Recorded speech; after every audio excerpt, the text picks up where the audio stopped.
So there are many other such attacks, specifically in the cloud environments, for identifying what uh, yeah, so many such applications of such microarchitectural attacks to identify data present in the operating system, to identify the web browsing patterns of users, even in cloud computing, to identify information in another virtual memory. A lot of such papers have been essentially developed, and side by side there are also a lot of countermeasures that have been developed over the years. So the if to understand the countermeasures, we essentially observe that there are three phases in the attack, or three steps in the attack, right? The first step, or the first requirement over here, is that we have a processor resource, for example, the cache memory in this particular case, which is essentially shared among multiple processes. So we have process 1 and process 2 in this case, and these two processes are sharing the processor, right? And with the processor sharing, it also shares the microarchitectural parts as well, such as the cache memory. The second aspect of the attack is that there, in order to successfully create an attack, the process 2 needs to be able to measure execution time accurately, right? So cache access and memory accesses could be very small in terms of nanoseconds, and therefore an attacker who runs the spy process should be able to distinguish between, say, a cache hit and a cache miss in the L1 cache, for instance, which could be just a few clock cycles, right? And the third aspect is, given this timing information, the attacker builds a profile of the cache, and from this is able to infer some information about the victim, that is process 1, right? So each of these three steps or three aspects of an attack can be possibly used to prevent to create countermeasures. So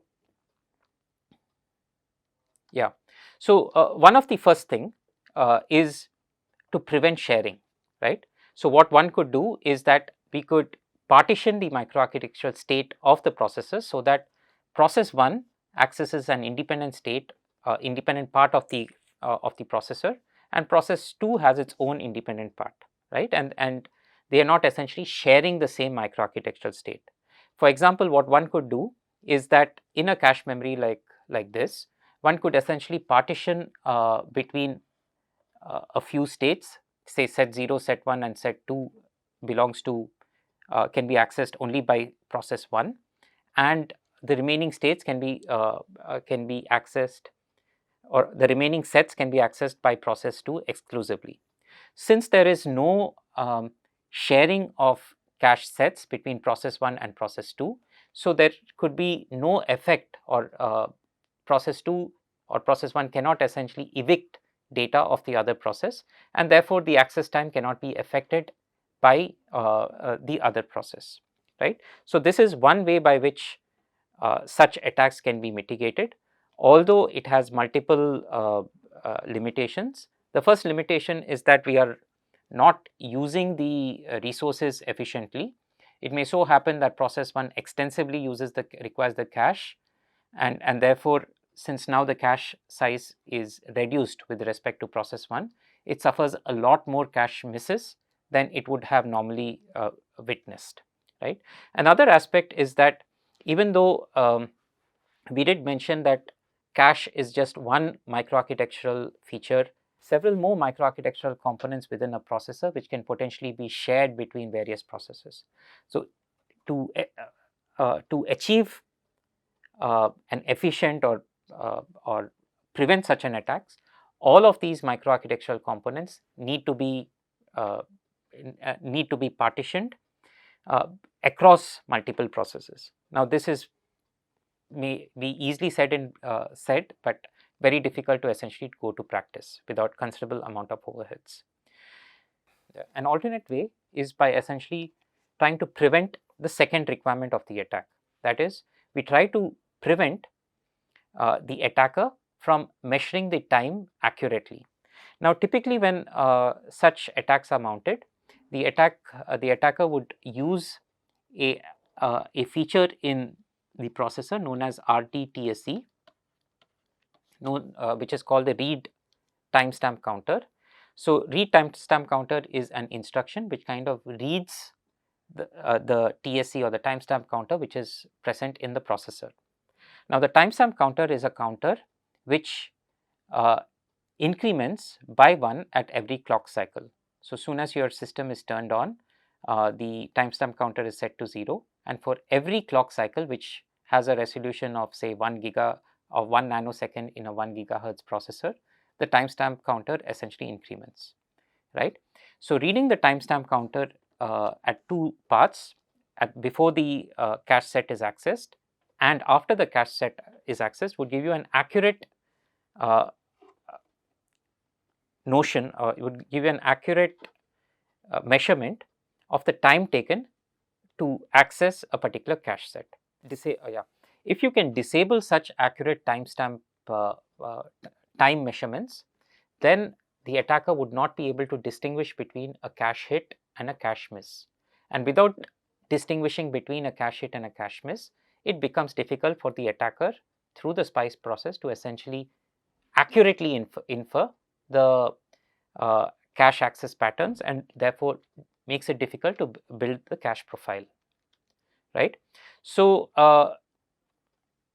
there have been multiple such suggestions where the original timestamp counter is made less precise by adding random delays and delaying and creating delays in terms of an epoch, or reducing the resolution of these timestamp counters, so that the time measurements made by the SPI process is not precise enough to distinguish between microarchitectural events such as a hit and a miss. A third way, the third way to prevent the attack is by preventing inference, right. So, notice here when we were looking at the cryptographic decrypting the ciphertext or identifying the key using the index of the lookup, it was required for the attacker to identify which cache set was used or was indexed by the lookup. So, if I just go back to that particular slide, right. So, to essentially infer what is the key, it is important to identify what index or which, in other words, what cache set was essentially used during this particular lookup. If we can hide this information or somehow prevent the attacker from identifying which cache set was used during this lookup operation, we can essentially protect, or we do not provide any information about the secret key. So, for example, over here, any information about the key can only be derived if the cache set used by the lookup is known and the ciphertext is known. So, if we can hide this information about which cache set is essentially used during the lookup, there is insufficient information to derive any bits of the secret key,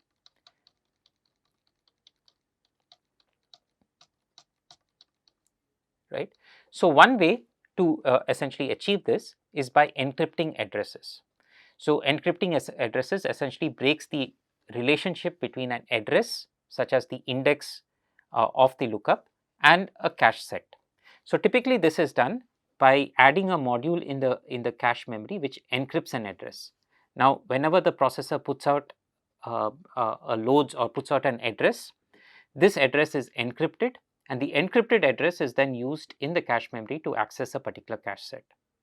Now, the attacker which runs the SPI process would be able to identify that one cache set has been accessed by the victim, but it will not be able to use that information to derive anything about the victim, because there is no relationship between the address and the corresponding cache set, right. So, this was an example of one attack called the prime and probe attack on the cache memory. There are several other variants of this form of attack, such as the evict plus time, flush plus reload, and so on. And over the years, what we've been seeing is that the number of such attacks and the number of solutions that were also proposed have grown manifold. Especially after 2018 or so, we see that the number of CVEs or vulnerabilities patched by Intel, which was has grown considerably, especially in the last 5 to 6 years, right? So this means that this is a grave problem. A lot of different vulnerabilities are popping up on commercial processors, and these are very critical because it undermines the security provided by the operating system. Very specifically, people have shown that data from the OS, which is at a higher privilege, can then leak to user processes. And also data of one process could essentially leak to another process present in an other virtual address space, even though these two processes are completely independent of each other.